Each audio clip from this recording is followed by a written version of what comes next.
word everywhere present, that fillest all things, O treasury of good things and giver of life, come and dwell on us and cleanse us from every stain, and save our souls, O good one. Holy God, holy mighty, holy immortal, have mercy on us. Holy God, holy mighty, holy immortal, have mercy on us. Holy God, holy mighty, holy immortal, have mercy on us. Glory to the Father, and to the Son, and to the Holy Spirit, both now and ever, and unto the ages of ages. Amen. O Holy Trinity, have mercy on us. Lord, be gracious unto our sins. Master, pardon our iniquities. Holy One, visit and heal our infirmities for thy name's sake. Lord, have mercy, Lord, have mercy, Lord, have mercy.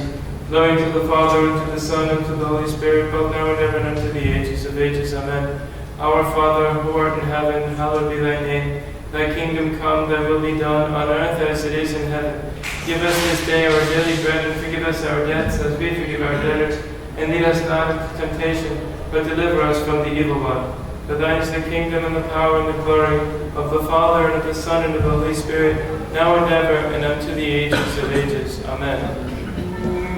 With valiant mind and with a theological voice, O wise one, thou didst cast down the innovator's great pride, contending most virtuously that thou wast seen to be the most glorious of hierarchs, making from the Orthodox faith to the utmost, O Chrysostom, with godly minded life and confession irreproachable.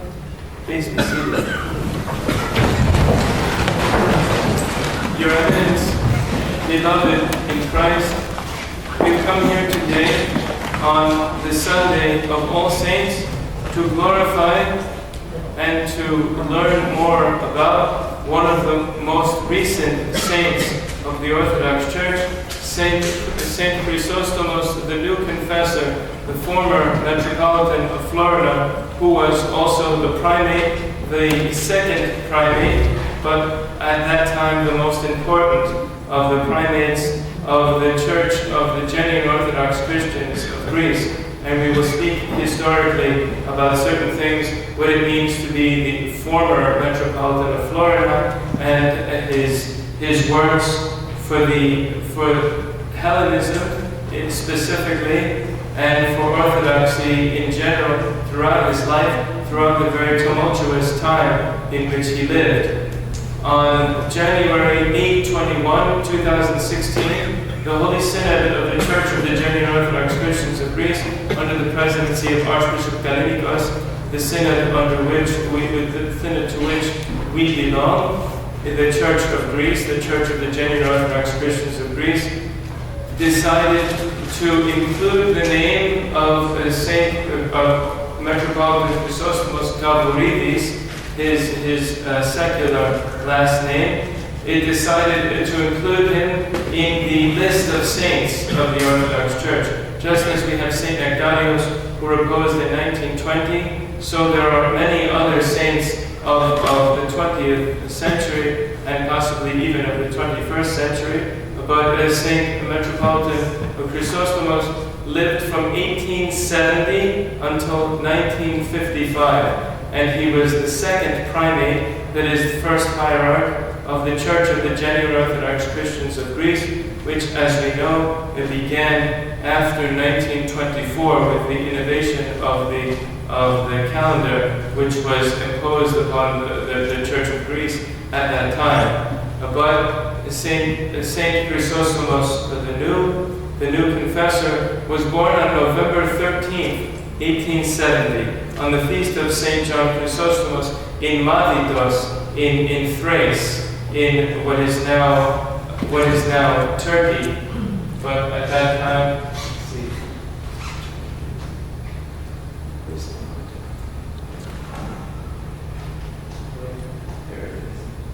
so around this area here we see that this is Greece. This is a modern day map, and this is the area of Thrace, where Saint Chrysostomos was born.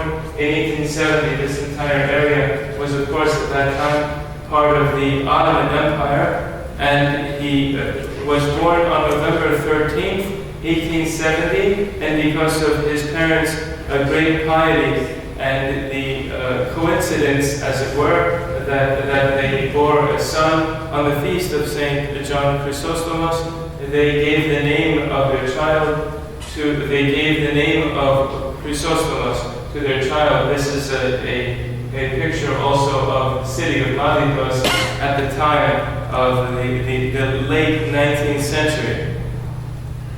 His parents being George and Melpomene Gavouridis, we see also right from the beginning of the life of this saint that it is a lot more familiar to us, the names of his parents and even the places where he came from, because he is a saint of the 20th century, basically born in the end of the 19th century. So from a young age, Chrysostomos Gavouridis had a great inclination toward the church. However, his parents wanted him to undertake to become a merchant, to make a good living. But never was there found in the heart of the young Chrysostomos a desire for worldly gain.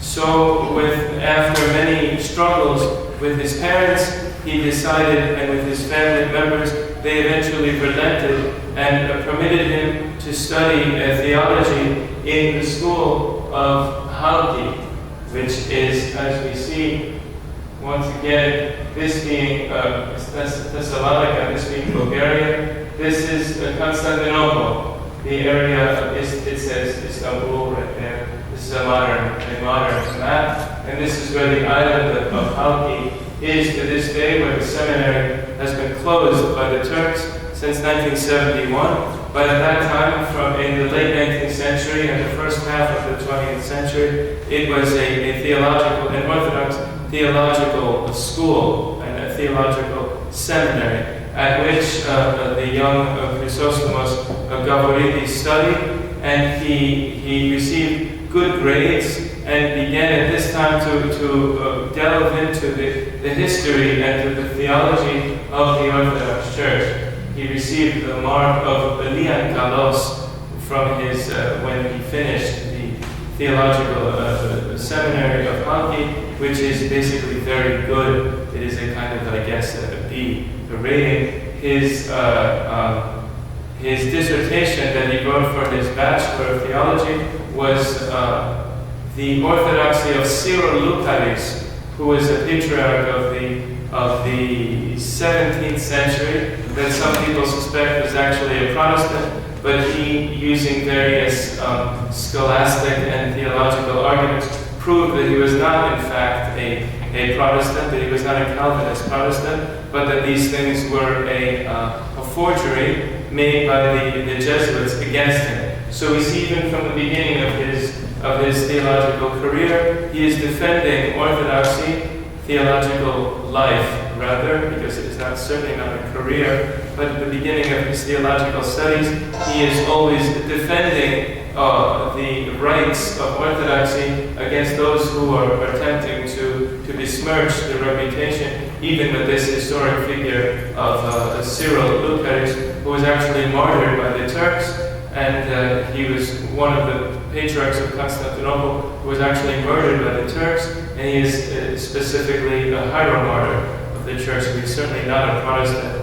And through St. Chrysostomos' arguments as a student, he proved to the faculty of Halki that Syro-Lucaris was not in fact a Protestant, but was an Orthodox Christian. This is a picture of Halki as it stands today. As we said, it's been closed by the Turks since 1971. Shortly after his graduation, or some sources state while he was even still a student, it's difficult to discern exactly when he was ordained, but when he graduated in June of 1901, some sources say that he was ordained in September of 1901, which would have been after his graduation. Others say that it was before his graduation. In any event, sometime in 1901, when he was 31 years old, he was ordained to the diaconate. And this is how the young Chrysostomos Gavouridis looked at that time. After his ordination to the diaconate, he was appointed a sermon giver to the churches of Panormos.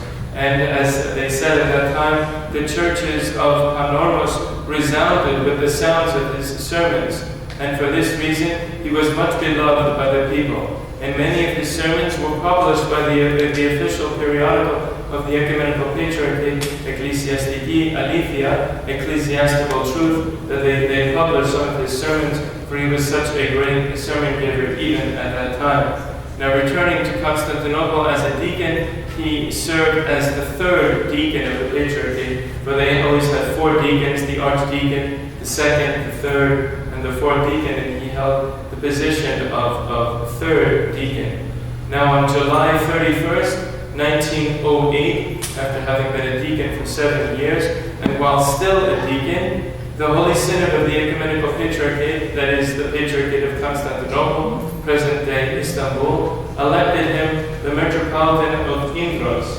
This is him many years later. We were not able to find pictures of him as a young bishop, but this is him certainly in his hierarchical vestments years later. But he was ordained to be a bishop in Indros, which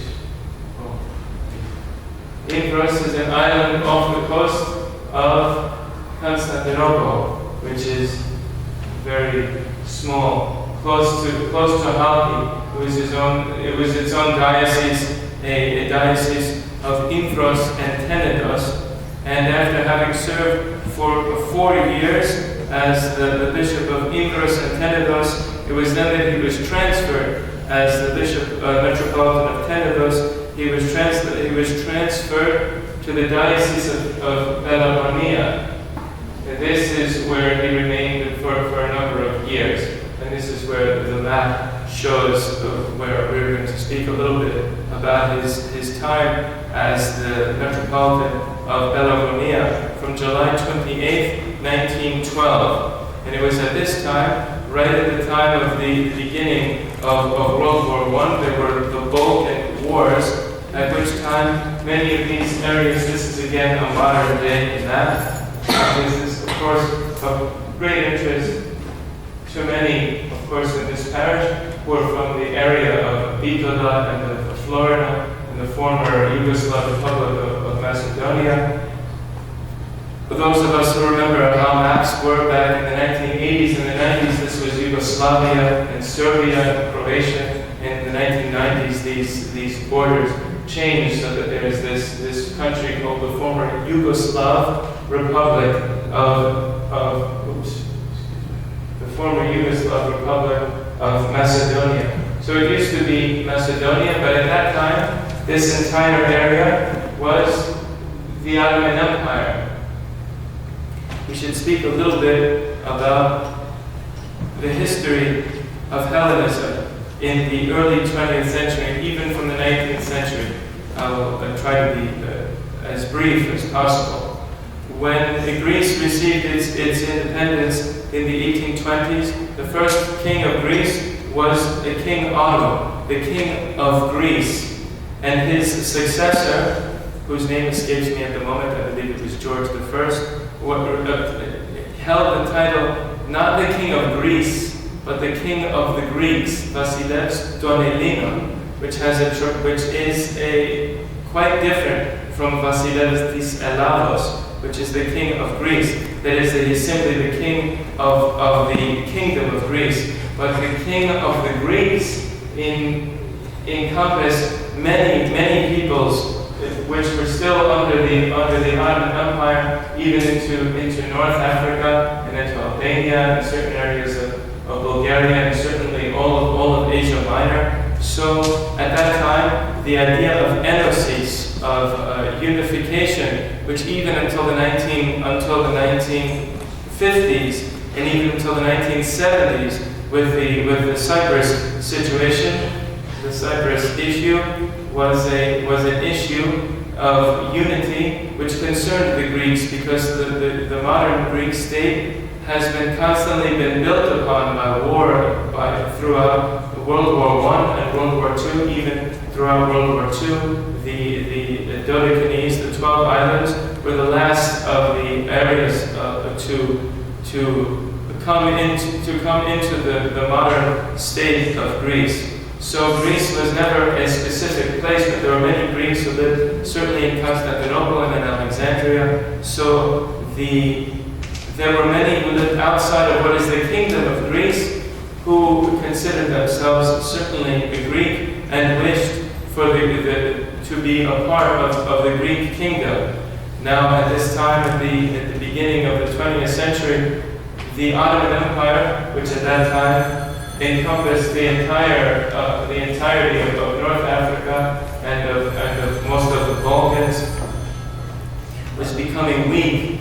And with World War I, with the military powers of Western Europe beginning to change borders around and to shrink the size of the Ottoman Empire, the Greeks, the Romans, saw it as an opportunity to take back Constantinople, the great idea, as it had been for 400 years, to take back Constantinople, to take back Alexandria, to take back these areas which were historically areas of the Byzantine Empire, and possibly even with the grace of God to resurrect the Byzantine Empire. As we know now, looking at things from almost 100 years later, we know that these things did not happen, but those of us who have even a cursory knowledge of history at that time know the great disasters that took place in the 1920s, because God did not permit, for various reasons, for reasons which He Himself only knows,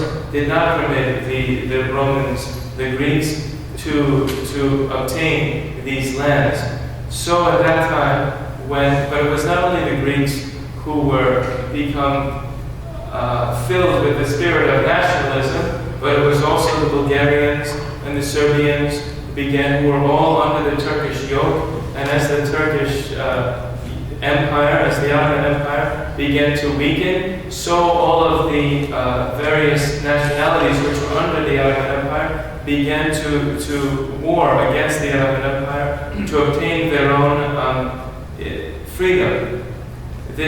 Such a thing is called the Balkanization of Europe. And the Balkan Wars in 1912 and 1913 affected the area of Macedonia, which is the ancient name of the sea which Saint Chrysostomos held at that time. It was also called Monastir at that time, which today is called Bitola, which is this area, as we notice, just north of the Greek border in what is now the former Yugoslav Republic of Macedonia.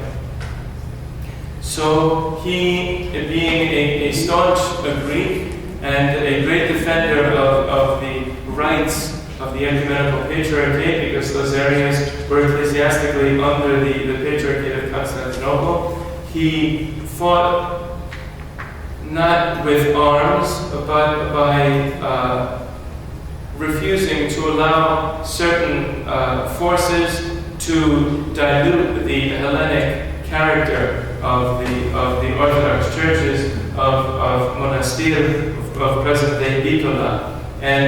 But at that time, since the Northern European allies had the city of Bitola as a great armory, they kept many of their weapons there in Bitola. They turned Bitola into a very attractive military target. So it was the subject of great bombings.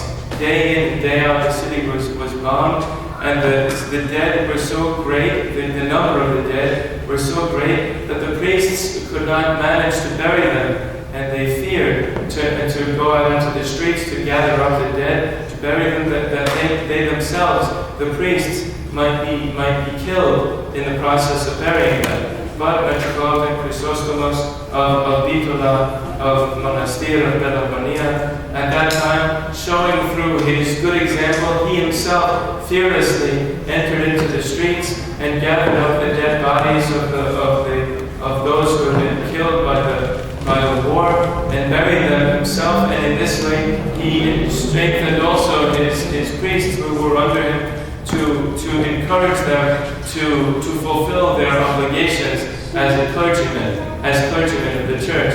In this, he had as his assistant, usually the bishop has next to him, an archdeacon, and his archdeacon at the time was Archdeacon Athenagoras Spiro, who lived from 1886 to 1972. He was later an ecumenical patriarch, and those of us who know certainly the history of Orthodoxy in the 20th century, he was one of the most ecumenical, the most heretical ecumenical patriarchs of the 20th century, although he was the one who began to open up the roads with the Latin Church, the so-called Roman Catholic Church, who lifted the anathemas against the papacy in the 1960s. He was on the forefront of Orthodox involvement in the heresy of ecumenism. However, at that time, in 1912, 1913, when he was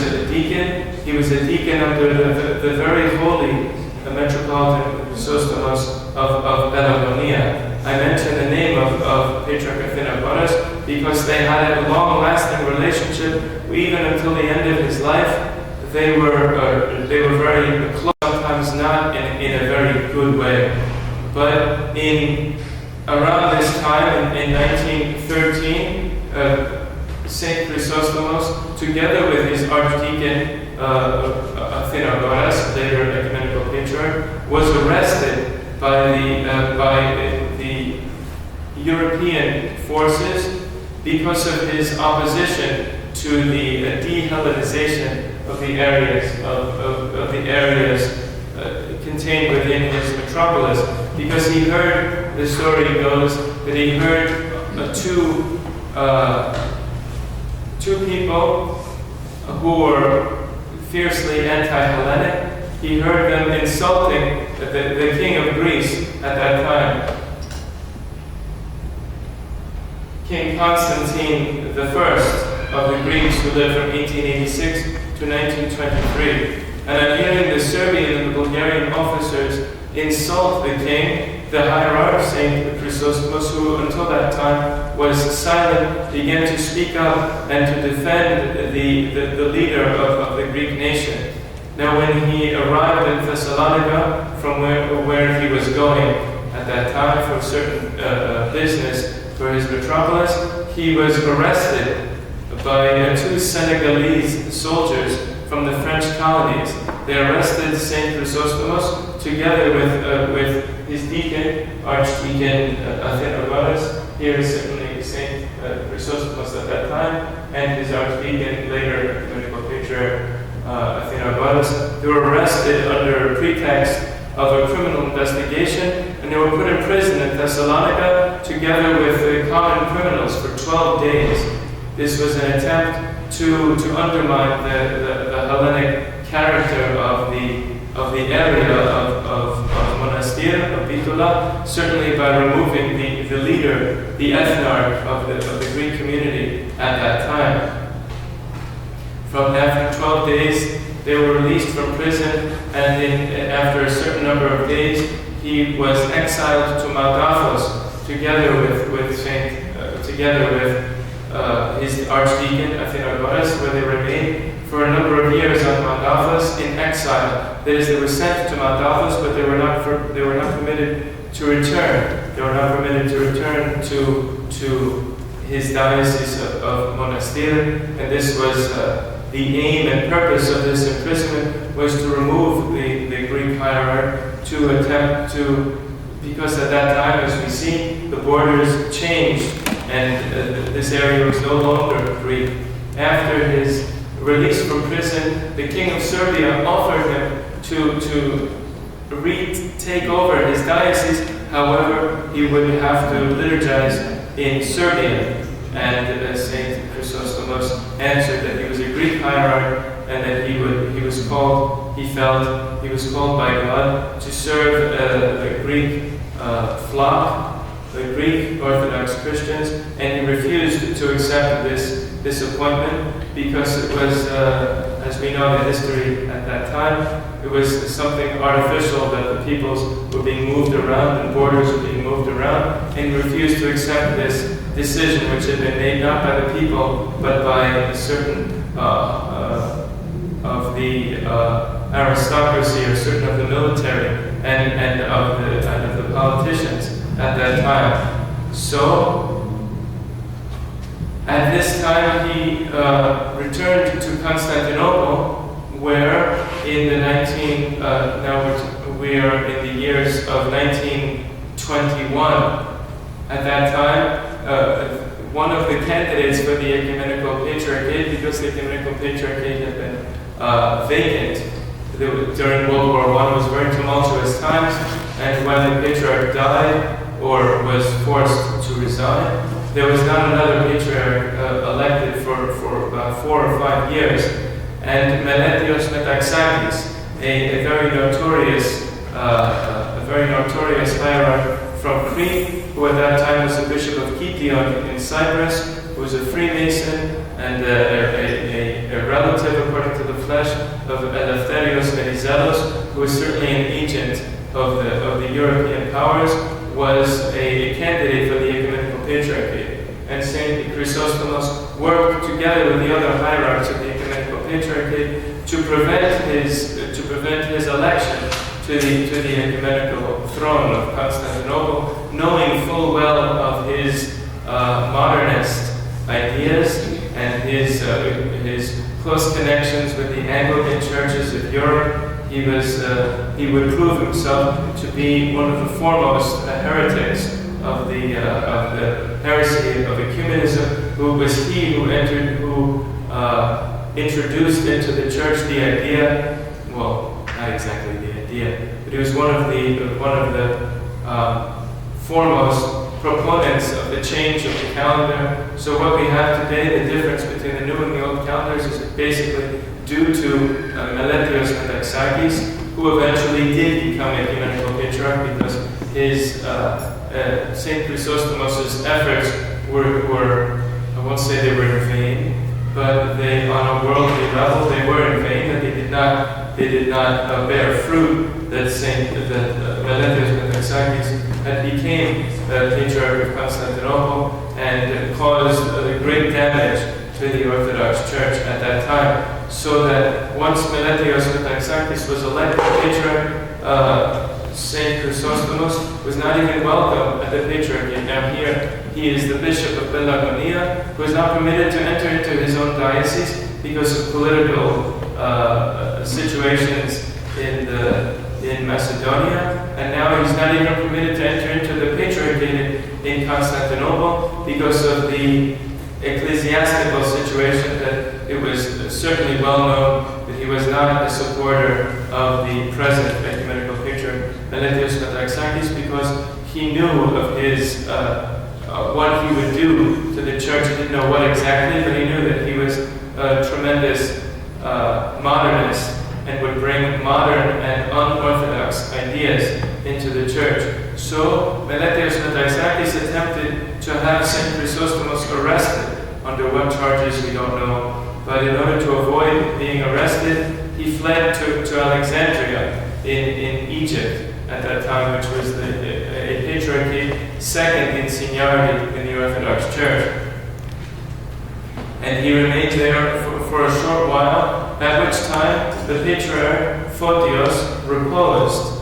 And the faithful of Alexandria, in the short period of time that St. Chrysostomos was there, became so beloved of the people that they put his name forward for election to the patriarchal throne of Alexandria. Unfortunately, once again, Melethios Metaxakis, having been kicked out of Constantinople because of various political changes in Greece, that Nektarios Venizelos was kicked out of office at that time, and Melethios Metaxakis was elected again. So he's this force. The Melethios Metaxakis, the Freemason, was this force which seems to be following after Saint Chrysostomos, who was attempting for these years in the early 1920s to prevent, to avoid being arrested by him, because at that time the bishops of the Orthodox Church had tremendous political power, and if they wanted someone to be arrested, they certainly could, as we know, as we'll see with the history of the Greek Orthodox Church of Greece throughout the 1930s, even until the 1950s, to the end of his life.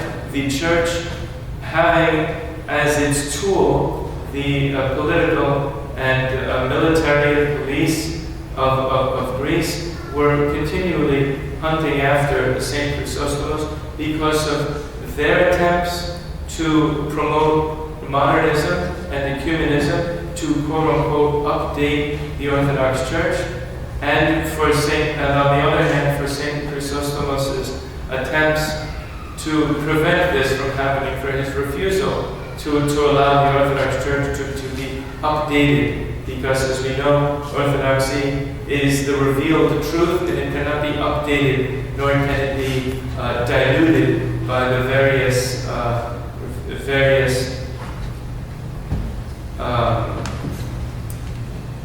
ideas which are present in Western Europe. Basically, what was happening at that time, they wished to make the Orthodox Church look more like the Anglican Church and the so-called Roman Catholic Church of Western Europe. That we should update and we should do away with the various things like fasting, because at that time it was people who were intelligent did not fast. It was only the poor fast. The poor would have no food. But we who were modernists, we who were Europeans, as we see now in Greece, the great desire to become European. So these ideas were beginning at the beginning of the 20th century, and Saint Chrysostomos was fighting against these ideas even from the very beginning. So having no assignment in the church, he went to Cathedral, where his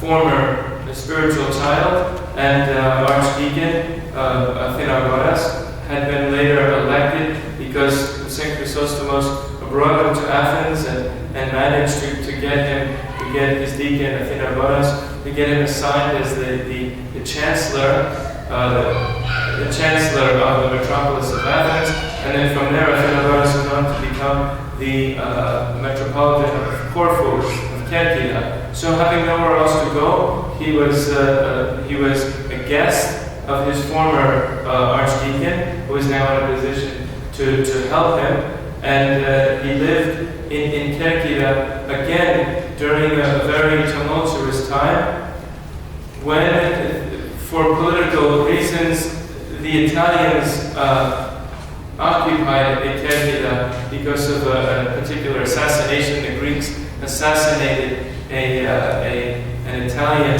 officer, and the Italians,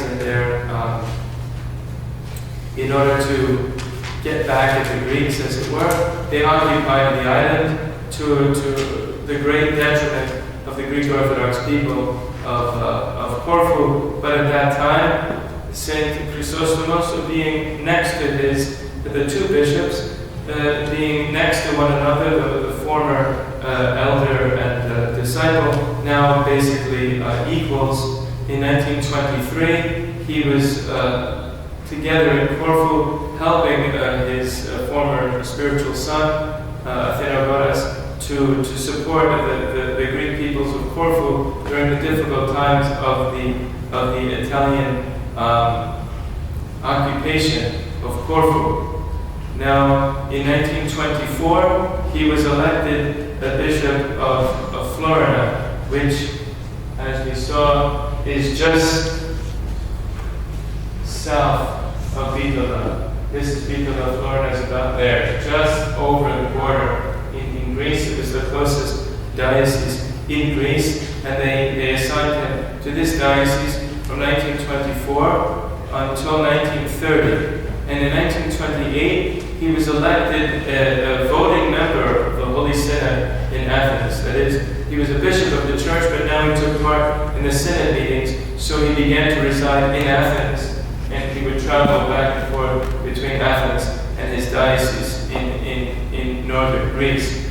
And becoming very ill in 1928, he resided in a hospital in Athens, in the Annunciation Hospital, the same hospital in which Saint Nektarios reposed just a few years earlier. For one full year, of the year of 1929, if I'm not mistaken, he was very ill, and once he got better in 1930, he resigned. That is, he did not get fully better, but he realized that his health, being 60 years old at that time, which 60 years old was much older than 60 years old is now. So it was considered an age of retirement. And since he had gone through so many things throughout his life, he resigned, not from the high priesthood as a bishop of the church, but he resigned as the active Bishop of Florina. So from that time on, that's why I'm giving particular emphasis to this, he's referred to as the former Metropolitan of Florina,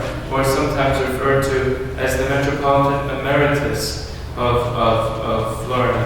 This is emeritus is a term used in academic circles when someone is the head of a particular department. They are a professor of history, emeritus, because they're retired. They don't have any of the responsibilities, but they still keep the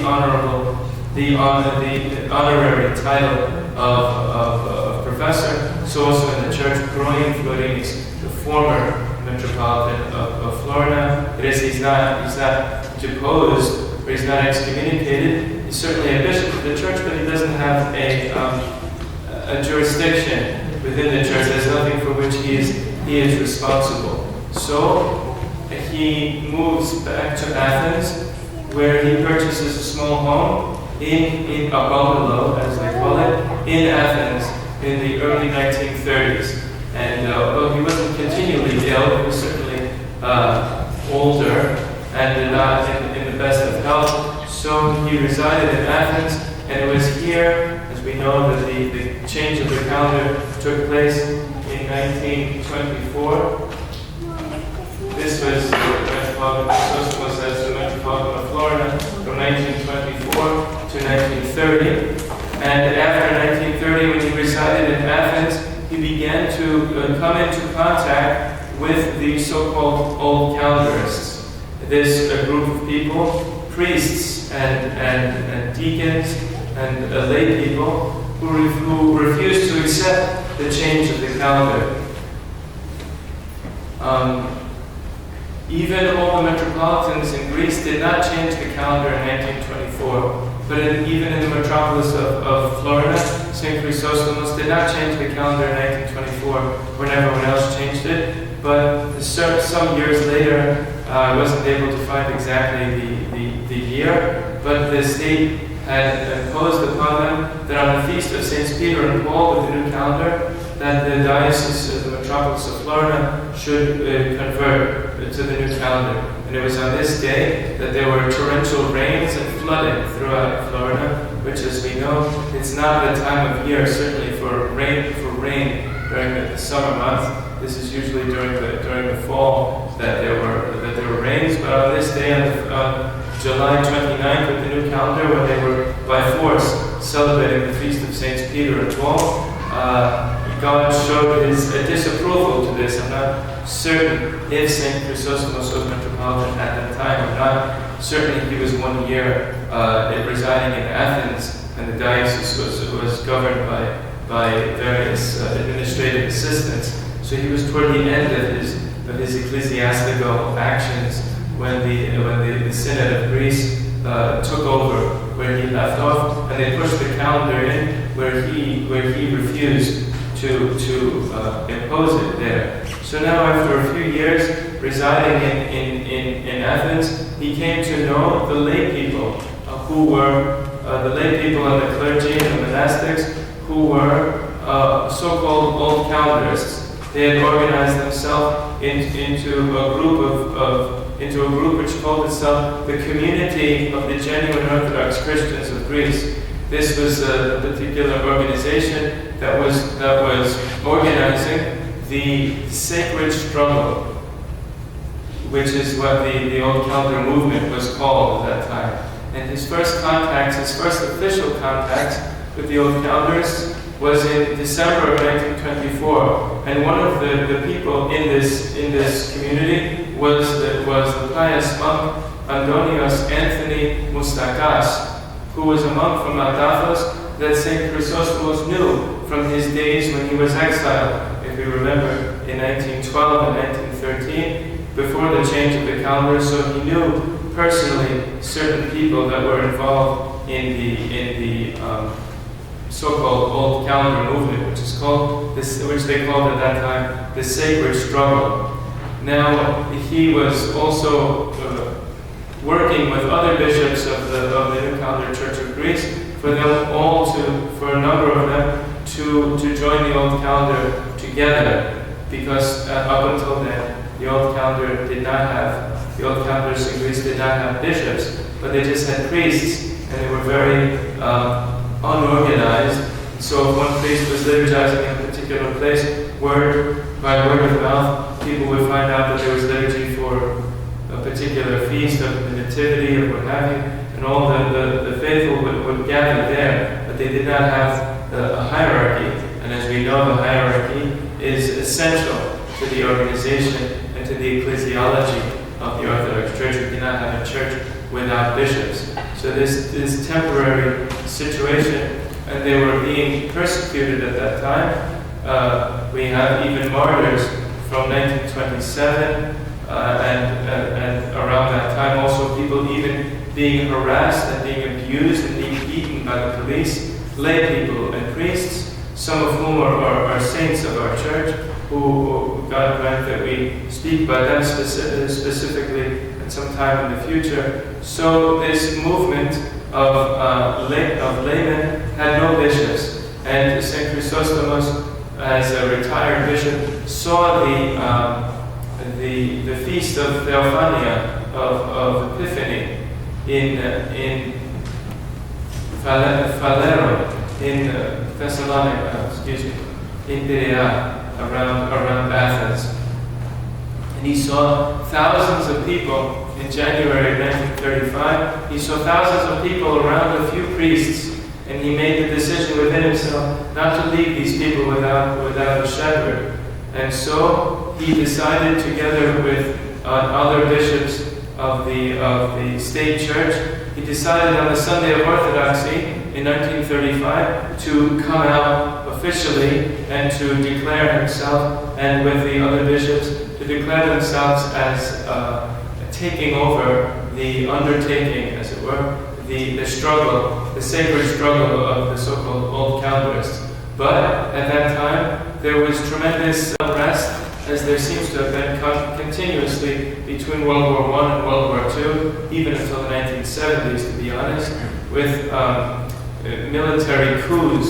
So there was a military coup during March of 1935, and there were riots throughout the streets, and so they didn't see it as a good time to declare themselves as Old Calendarists at that point. But on May 13, 26, the Sunday of the Samaritan woman, Metropolitan Chrysostomos, who, as we said, was a retired bishop of the state church, together with Metropolitan Germanos of Nektarios, which is in Volos.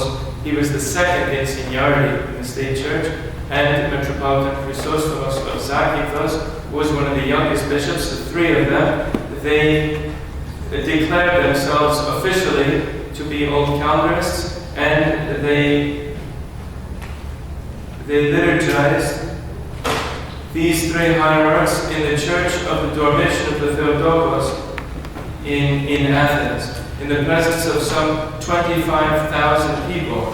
Now at that time, certainly the pious, genuine Orthodox Christians were calling them the new three hierarchs in their defense of the Orthodox faith. But there were so many Old Calendarists in Athens at that time that 25,000 people attended the first Divine Liturgy, at which hierarchs attended the Divine Liturgy.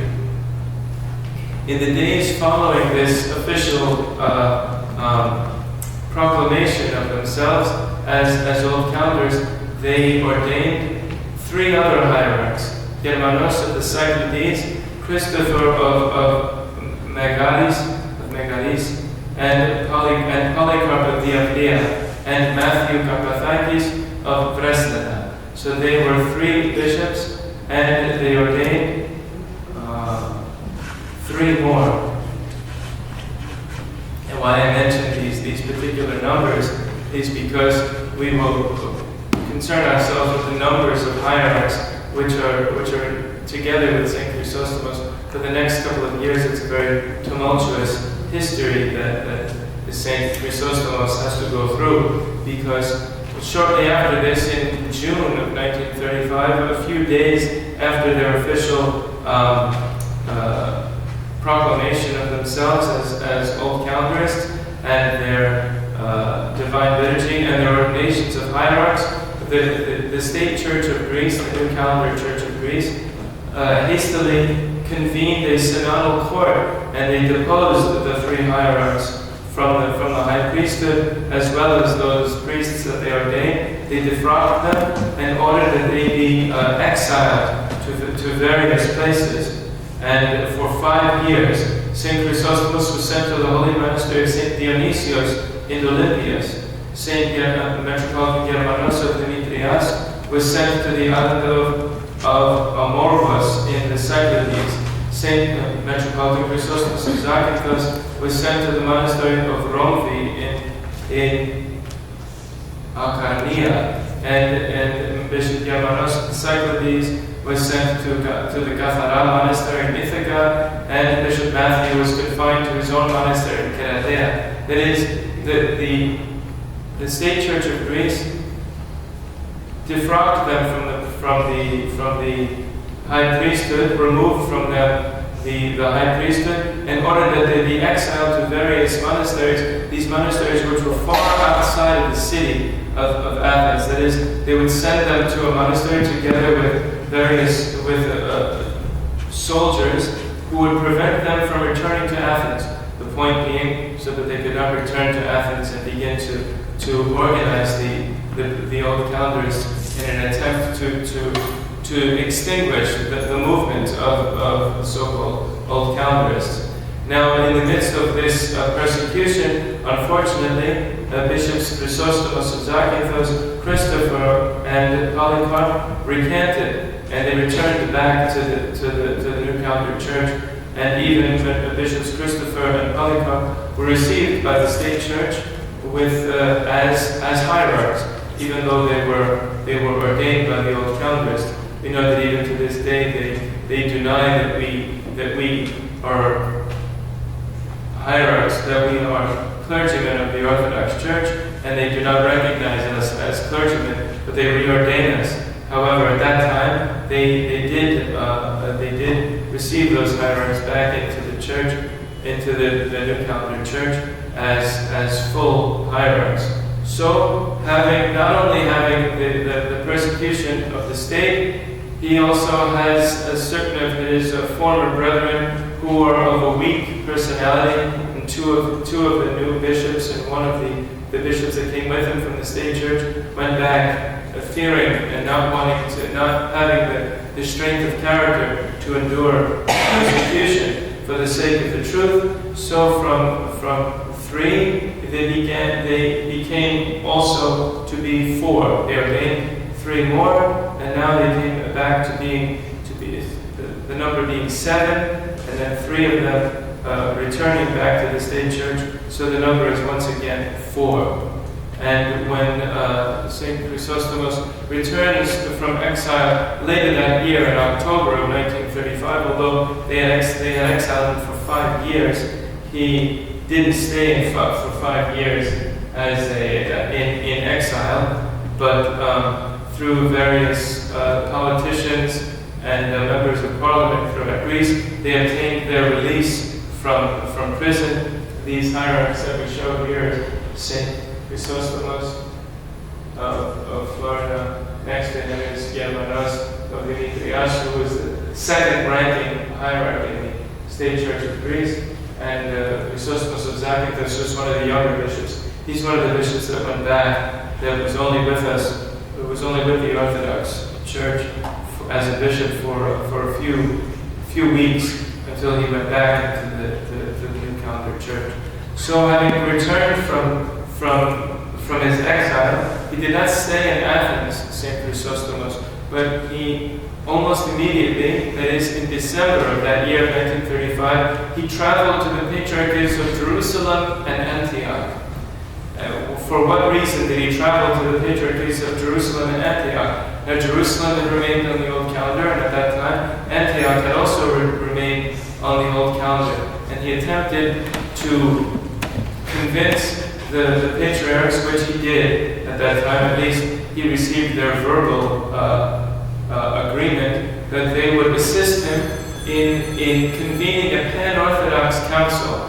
Because of the calendar change, they felt that it was necessary in order to return peace to the Orthodox Church. It was necessary for all the bishops of the Orthodox Church to convene together to do away with the innovation of the calendar. And the patriarchs both of Jerusalem and of Antioch gave him their verbal agreement that they would be willing and able to convene. They would be in favor of convening a pan-Orthodox council with the intention, one of the items on the agenda of this pan-Orthodox council that they would convene sometime in the 1930s would be to do away with the calendar innovation and return peace to the Orthodox Church.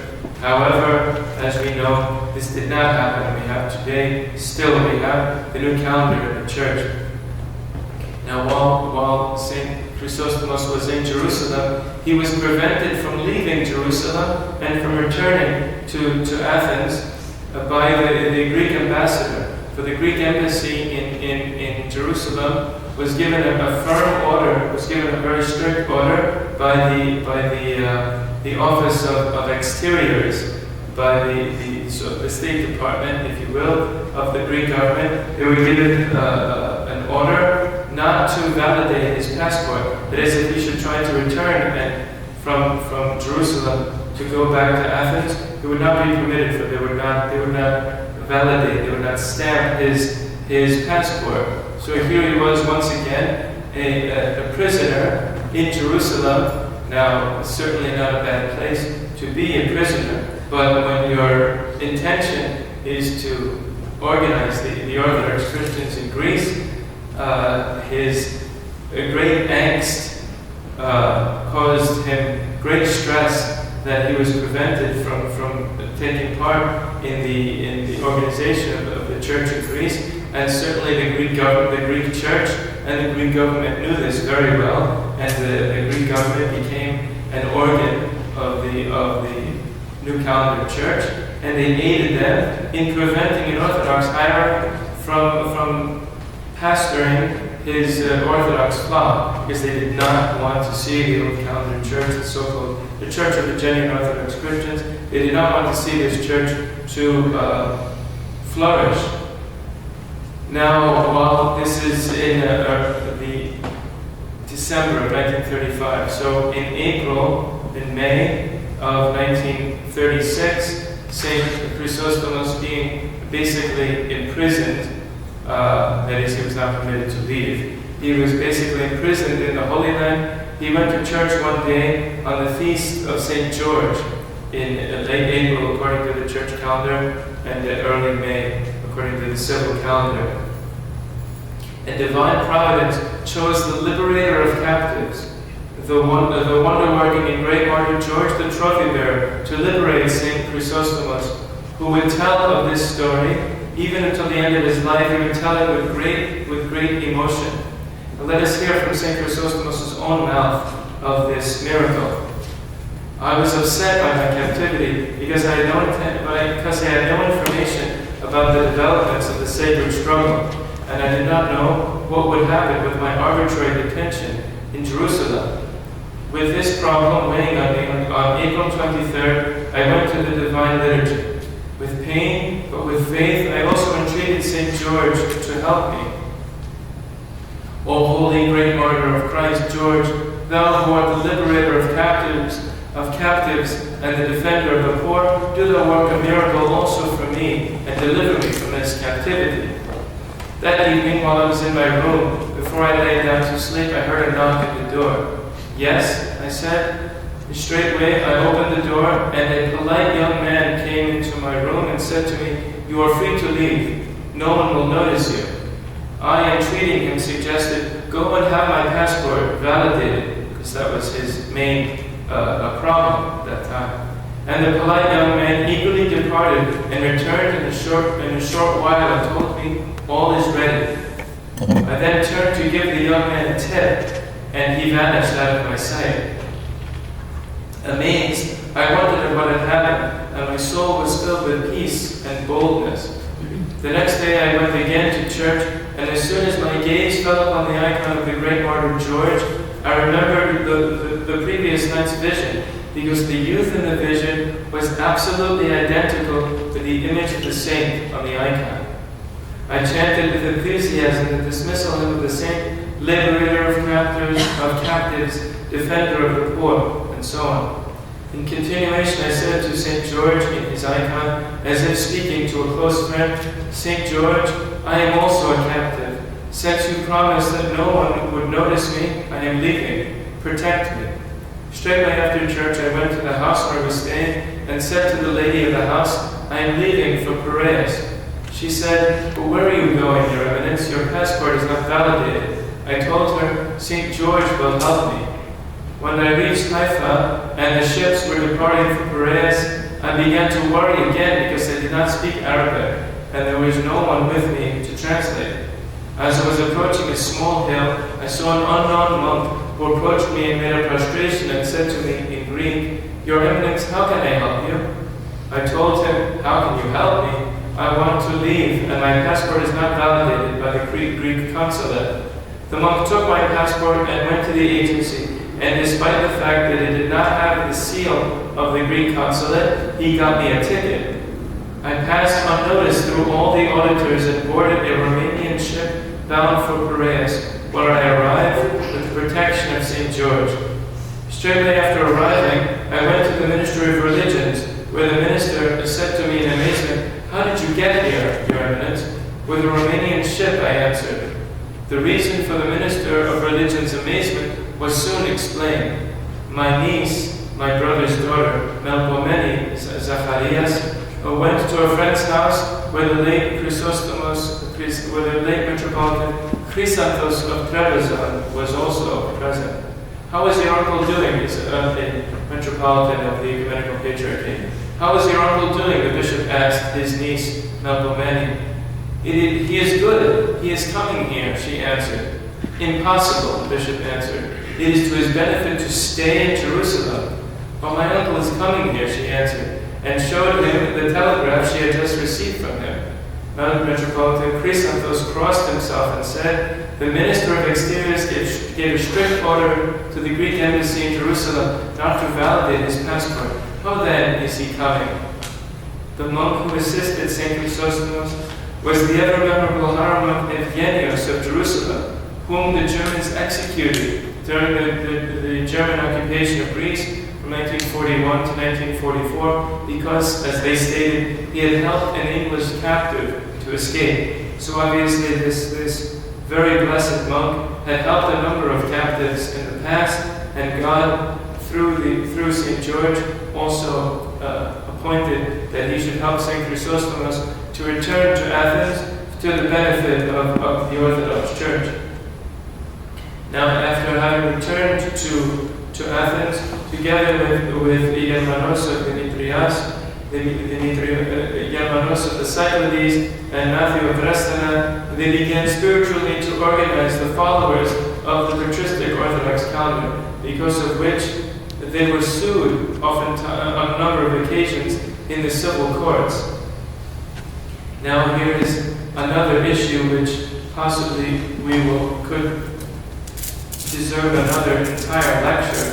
But at this point in the history of the Church, as we see the struggles through which the Orthodox were going through, the struggles through which St. Chrysostomos was going through, just simply to get to Athens and to stay in Athens and to organize his church and to liturgize freely and to pastorally care for the faithful of his church.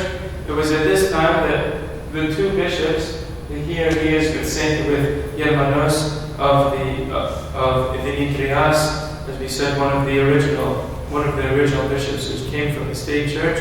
So there were four bishops, these two and another two, Germanos of the Cyclades and Matthew of Restana. And these two other bishops separated themselves from Saint Chrysostomos and Metropolitan of Nektarios for reasons of faith, as they say. And we know that from them come the group which are called, they don't call themselves, but we call them the Matthewites, because one of their bishops, Bishop Matthew of Dresden, was one of their greatest proponents. So the two of them left, they separated the Old Calendar movement, the Church of the Genuine Orthodox Christians, into two groups, two bishops on one side and two bishops on the other. For what reason?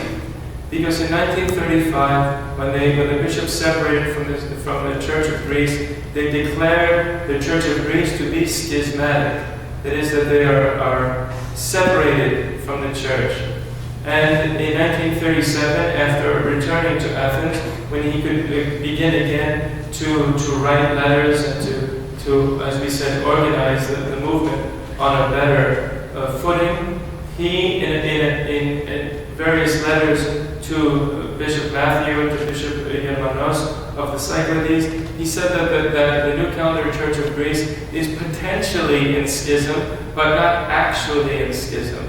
And for this reason, the other two separated from him, declaring him to be a heretic, and they split the church in two over this over St. Chrysostomos' opinion about the New Calendar Church, whether they're truly in schism, whether they're potentially in schism. He felt at that time that things were still in the air, somewhat, to a certain degree, ecclesiologically, that maybe in time they could all come back, and on a pastoral level he felt that it was better to be kinder with them rather than to speak of the New Calendar Church in very harsh terms as being outside of the church and devoid of the mysteries and what have you. So he began to take a softer approach, and two of the bishops, not being able to endure this, declared him to be that he wasn't Orthodox, and they split the movement in two. Those two bishops, Germanos and Mattheos, soon after they split, so it was 2, 1, and 1. So people always condemn the Old Calendar Church that they're in various groups. From the beginning, they were divided into various groups. There are many New Calendars who say, "Well, I would join the Old Calendar if they were one group," and but there's so many different groups, and I can't tell which is which. But we see that between Mattheos and Germanos, they split among themselves. So that years later, Germanos returned to Chrysostomos and the other Germanos, and Matthew remained all by himself. And in 1948, in his delusion, he imagines himself to be the only Orthodox bishop left on the face of the planet, and he ordained bishops by himself. This is in direct violation of the first apostolic canon. We know the book called the Bivalia, the rudder of the Orthodox Church, which has all of the rules of the Orthodox Church. On the first page, the first of the apostolic canon says, let each bishop be ordained by 2 or 3. You cannot ordain a bishop by yourself. You need to have other bishops around you. So here they were defending orthodoxy and violating the first of the canons. So we have to this day, I'm sure many of you know of the Matthewite Church. You know people who became Matthewites. We know they're very strict and extreme and to a certain degree unpastoral view of the church. So this was something that was St. Chrysostomos' great grief personally, because here he is having gone through so many things in defense of Hellenism in the Balkans, and then in defense of preventing Meletios Metaxakis from becoming Patriarch of Constantinople, and then defending the Greeks of Corfu against the Italians and what have you, and then again with the calendar change, and now even among his own brethren, he finds false brethren, but the people that instead of joining together with him, they divide from him over issues which could have easily been worked out, because we see that later on in 15 less than 15 years later, with the repose of Bishop Matthew, after he reposed, the Synod made up of Metropolitan Chrysostomos, Saint Chrysostomos, and the other two bishops that had left and gone to the state church, they had come back, and they declared the mysteries of the New Calendar Church to be void of all sanctifying grace. The mysteries of the New Calendars do not sanctify. And this was not only, people think it was Metropolitan Chrysostomos said in May of 1950. It wasn't him only, but it was the entire Synod around him, that they reiterated what they had stated 15 years earlier in 1935. And moreover, he said, I reject everything that I may have said in writing or in sermons concerning potentially or actually in schism. So he took the so-called extreme line for the sake of the unity of the church, and this is the same line which our church has even unto this very day, which is actually a unifying ecclesiology of the church.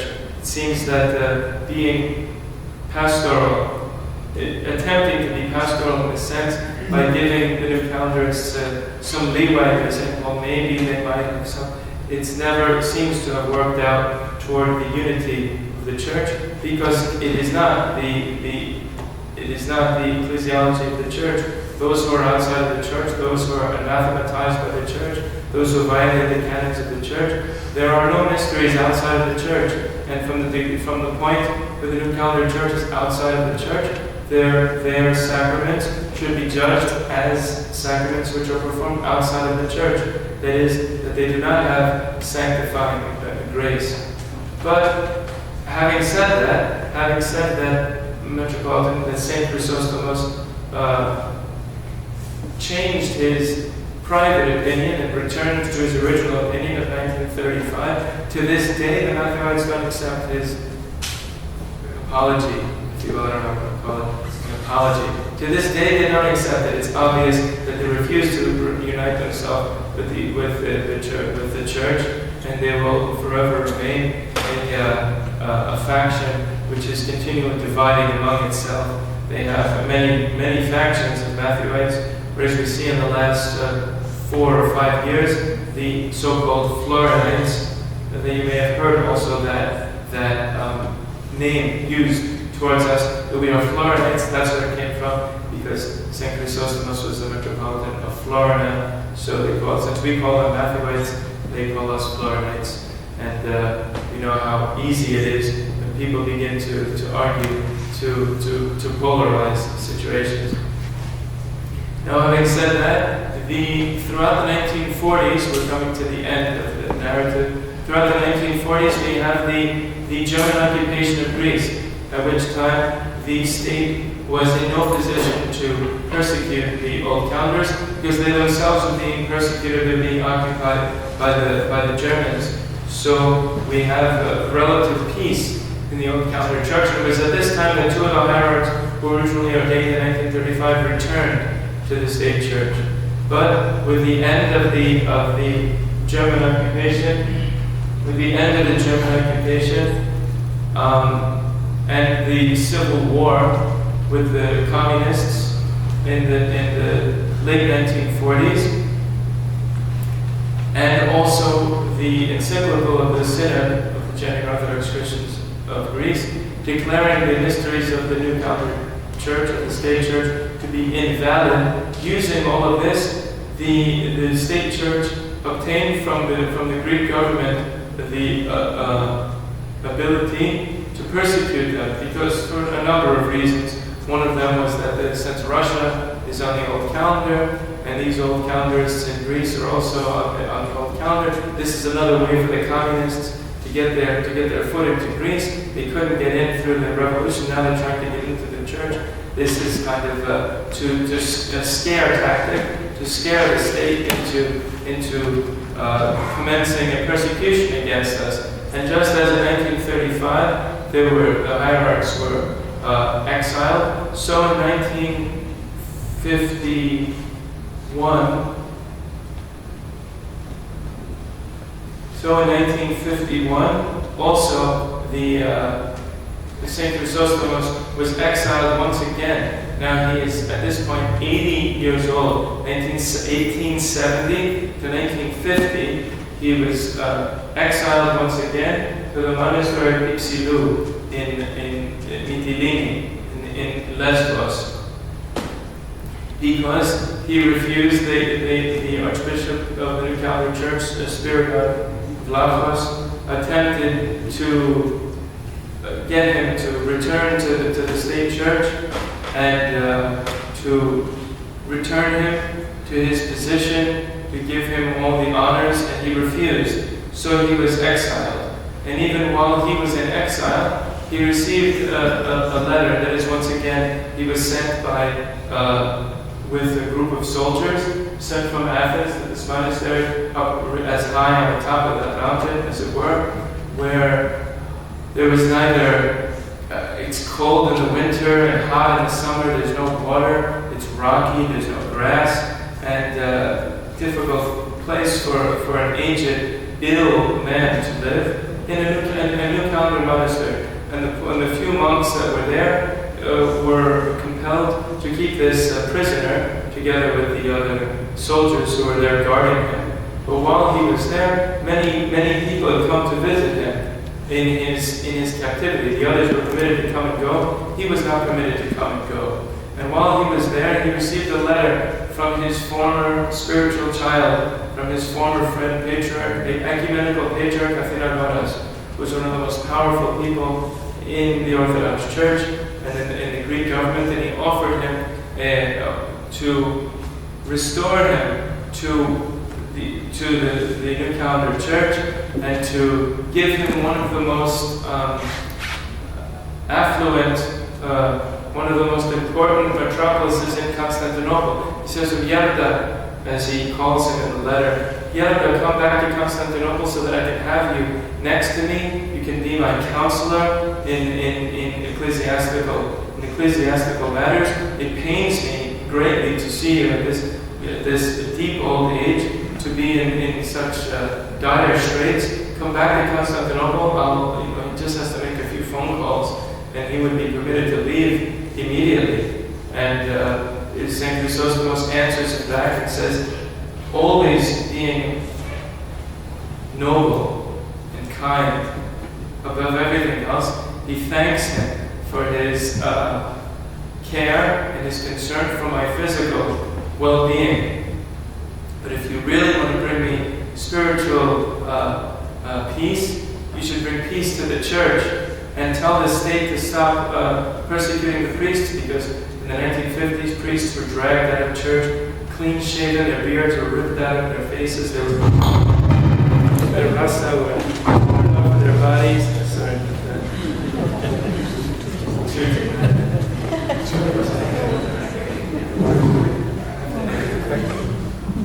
Their rasta were ripped off of them, their beards were torn, were ripped out of their faces, and they were left in the streets in their lay clothes. It was a horrible mess in the early 1950s.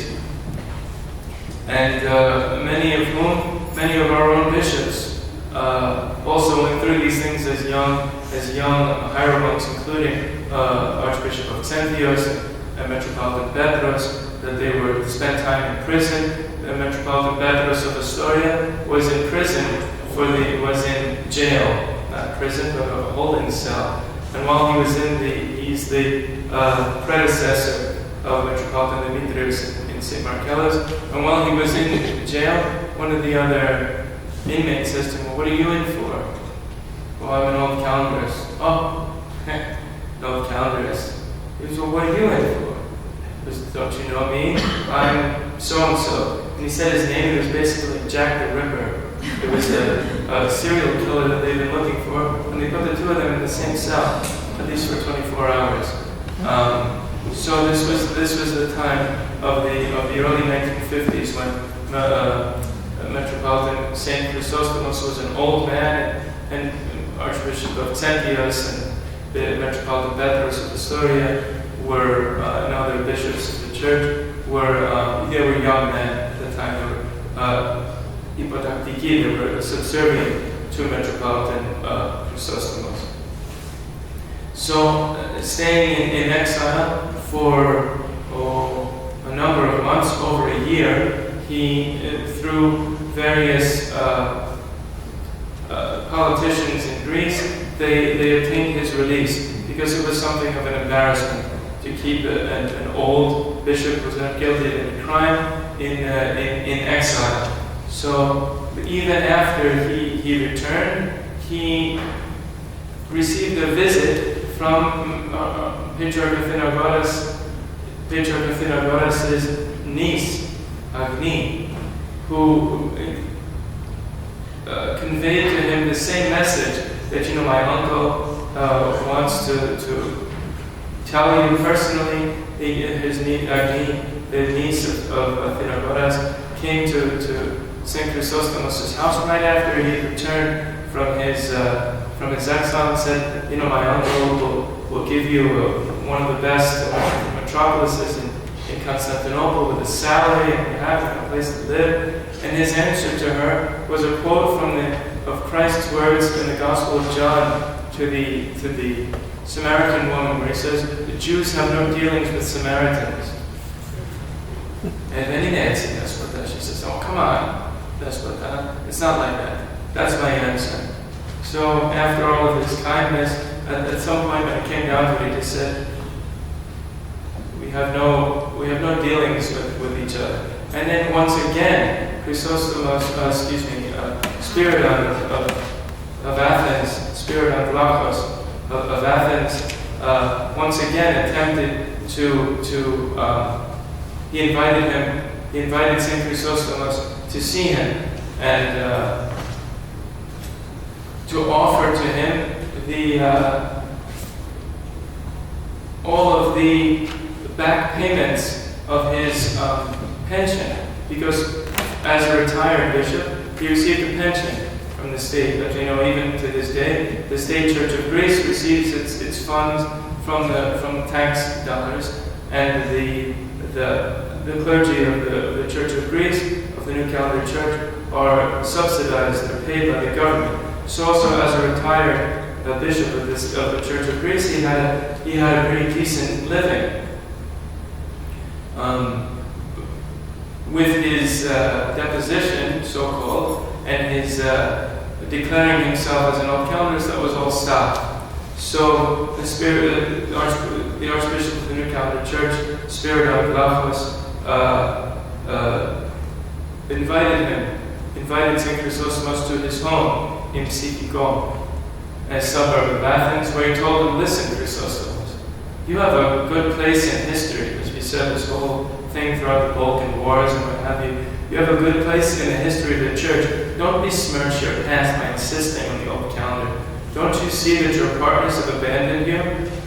As we said, a number of people had left him, and then they came back and they left again, what have you.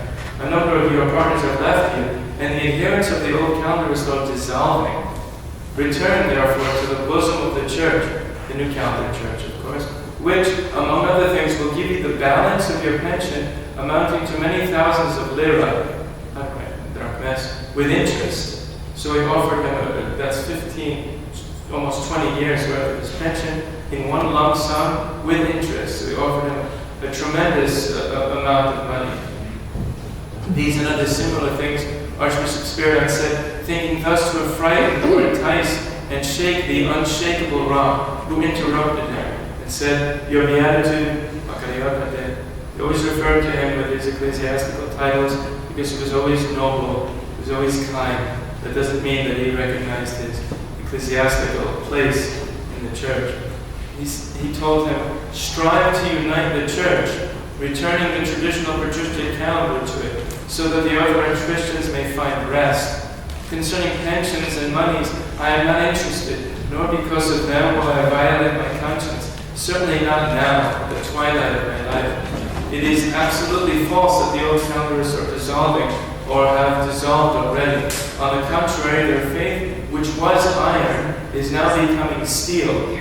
But even if, hypothetically, all the old calendars turn toward the new calendar, as you claim, and there is only one calendar left, that will be me.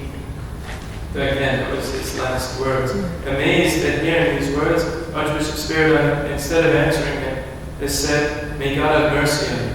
And St. Chrysostom answered, "Amen." And may he have mercy on you, your beatitude, and may enlighten you to unite the Church which has received enough arrows from its visible and invisible enemies. Do not wound the balance of the Church from within by dividing it. I am not frightened by another exile. I have become accustomed to exiles. I have not even unpacked what little luggage I have from my last exile." And he meant that. Honestly, he meant that. This was his answer, as well as his last meeting with the Spirit of Logos, who continued the same tactic even until his end. And in early September, the blessed leader of the sacred struggle of the genuine Orthodox Christians continued in this way of self-denial until his blessed end. Thus, in early September 1955, he's 84 years old, 85 degree calculation. Having a presentiment of his end, he called for his spiritual confessor, the charismatic Father John of Amphiali, in order to take confession. Having been purified in soul and body, he asked that clean white sheets be laid on his bed. And he lay down and peacefully yielded up his pure white soul into the hands of the Lord and God in order to rest from his toils and pains. And his soul was translated into the heavenly mansions on the night of September 6th toward the 7th, it is the church calendar, so that is the 19th toward the 20th of 1955. His funeral took place on Wednesday, September 8th, in the Church of the Transfiguration in Exile. Why did you put that picture? Anyway. His funeral took place in the Church of the Transfiguration in Exile. And the priest of this church, the Nektarios, the serving priest of Transfiguration in Exile, was Father Nephi Astaphides, who's in one of the pictures. Unfortunately, I didn't include in this. So we have members of our clergy of our church who today they themselves have reposed. They reposed back in the 1990s. But they knew St. Chrysostom. So people, even in this parish, I believe Stavros Baskos, he knew St. Chrysostomos as a young child in Athens. He was good friends with his father. So we have this living link. It's only 61 years ago that he reposed. And his body was taken in a procession of over 300 taxis. He was interred in the holy monastery of the Dormition of the Theotokos in Paralitha, where while his blessed spirit oversees from heaven those who continue his work, and it is us. Now, while St. Chrysostomos' relics, when they were exhumed in 1960, 5 years after his repose, the monastic tradition in Greece is that the body is exhumed and the bones are placed in an ossuary. Just so you know, this is a picture of St. Chrysostomos in repose. That is his funeral. He is already reposed at this time. The hierarchs are buried, traditionally speaking, they're buried sitting up. They're not buried in a casket, so St. Chrysostomos is already reposed at this point. And his relics were laid in the monastery of Paralitha, where, in the presence of the abbot, Father Barthélemy, who later became the bishop of the Cyclades, and Abbess Euphemia, and other trustworthy witnesses, his relics were found to be extremely fragrant. And we have even people in our own parish who visited the monastery of Paralitha and can attest to themselves even now, after 65 years, after 60 years, his relics are still fragrant. And for this reason, recently the Church of Greece decided to glorify him. That is, we did not make him a saint. God himself made him a saint, but the Church of Greece our church in Athens synodally decided to glorify him. That is, to give permission, if you will, for holy icons, as we have on the Christianity, and for politikia, for dismissal hymns to be chanted for him. This year, God willing, on the feast of his repose, we'll have a divine liturgy and give to this particular saint of the church, because for us in particular, you could say he's the saint of the old calendar church, but not simply because he turned with the old calendar, but he was exiled on so many different, two different occasions, and suffered and imprisoned in so many things, just as we have Saint Philaret, Metropolitan of New York, who, yes, he stood up for orthodoxy in the face of ecumenism and was supportive and was behind the anathema against ecumenism in 1983. But even before that, outside of ecumenism, in China, he was tortured by the Japanese so as not to sacrifice to the idols. So we see people that suffer once for orthodoxy. Oftentimes they suffer many times for orthodoxy in different ways. And all of these things confirm for us the sanctity of Saint Chrysostomos. And now we no longer pray for him, but we pray to him. And I notice when Metropolitan Moses, during the great entrance, has to pause during the entrance, not to commemorate him for the repose of his soul, because we no longer pray for him that God forgive his sins. We pray to him. We ask that through his intercessions, just like St. Nicholas and just like St. Nektarios, so the Church has officially told us that from here on in, we should pray to Saint Chrysostomos. And it is also with the opportunity of his glorification that we have meetings like this where we can speak about his life, because many of our parents and grandparents know very well about Saint Chrysostomos. But many of us don't know these things. And who is this? Who is this person? He was in Florina. Was he from there? Well, as we see, he wasn't from there, but he was the bishop there. So now we have a small window into the life of this modern saint who went through many modern historical things. You know, he lived throughout the history of Europe in the early 20th century and was moved back and forth by the various waves of history, and he always remained steadfast in favor of the canonical tradition of the Church, in favor of Hellenism, and most certainly in favor of the traditions of the Orthodox Church against those who would seek to dilute it with heresy and innovation. If anyone has any questions, now would be the time. Does the Church have any documented miracles of the newly born saint? Aside from his the fragrance of his relics, I don't know of any. For many years, he was obviously a very revered personality in our church, but the bishops, for some reason, decided not to glorify him as a saint. But now, recently, I think possibly they were thinking of not giving the impression that it was a political move because he's our bishop, we're trying to make one of our bishops a saint. But we see in Romania that there's Saint Eparchial, who was about 20-30 years later, that he reposed in 1985. Our hierarchs in Greece saw recently the tremendous reverence that the Romanian people have for their own local saint, Eparchial, who was 1890-something to 1985. He was 90 years old. And tens of thousands of people that flocked to his grave and to seek his intercessions.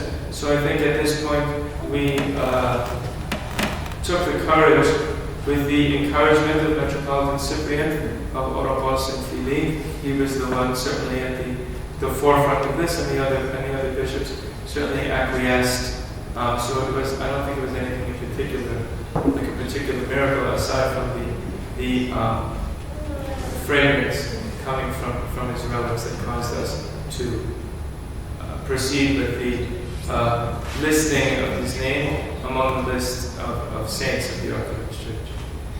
Any other questions? Yes? Earlier in your lecture, you mentioned that Archbishop Maxentius was arrested. Which Archbishop Maxentius? The let's see. Archbishop Maxentius of Athens. He reposed in 1995. He was one of the archbishops of Athens, not the successor of St. Chrysostomos, the one after him. Kallinikos was his successor. We have Chrysostomos. He reposed in 1950, and the church had no bishops at all, because he was all by himself until 1960. And then from 1960, the Russian Orthodox Church abroad ordained bishops for us. And we had the first among them was Eparchial of us. And he reposed shortly after that, 1964 or so, 3 or 4. And Archbishop Maxentius was the Archbishop of Athens from the 1960s until the 1980s. Then we have Chrysostomos, Husis, his legal, his worldly name. And then after his repose in 2010, we have Archbishop Kallinikos, who visited this parish in 2012. So Archbishop Maxentius is one of the predecessors. He's the two archbishops away from the present day. And he lived from 1912 to 1994. So he was a young man during these times of persecution. Anyone else? Okay.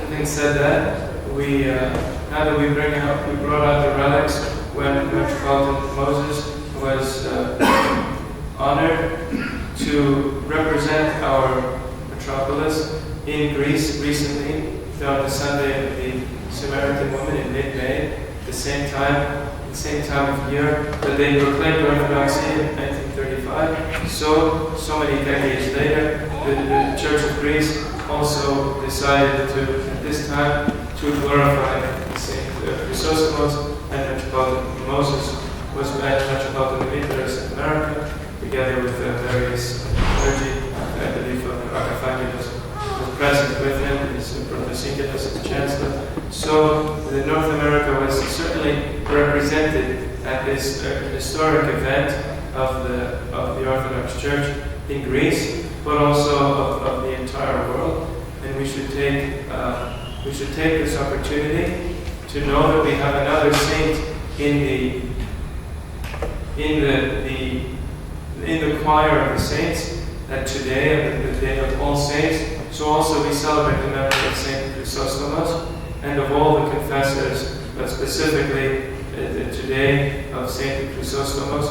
We should bring him to mind and ask his intercessions, and through his intercessions, may he keep us also steadfast in our own Orthodox confession of faith, because we see how the evil one, through the agency of the calendar church, did not cease, even until his deep old age, to get him to turn back. And we also ourselves have many family members and what have you that would continually attempt to convince us, sometimes using flattery, other times using threats, to convince us to turn back away from our Orthodox confession of faith. But through the grace of God and the intercessions of St. Chrysostomos, the new confessor, may we also keep our confession of faith pure as it is now, even until the end of our lives. Amen.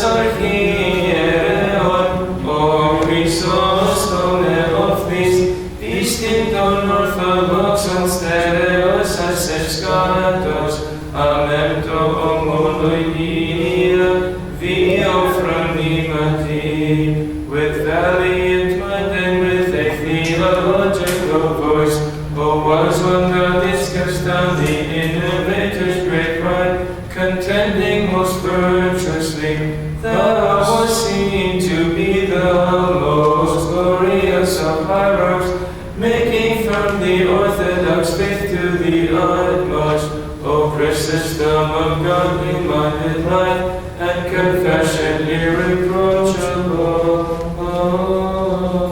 First Holy Fathers, Lord Jesus Christ, have mercy and save us. To the present holy mass of the Lord Jesus Christ, our God, mercy and Savior.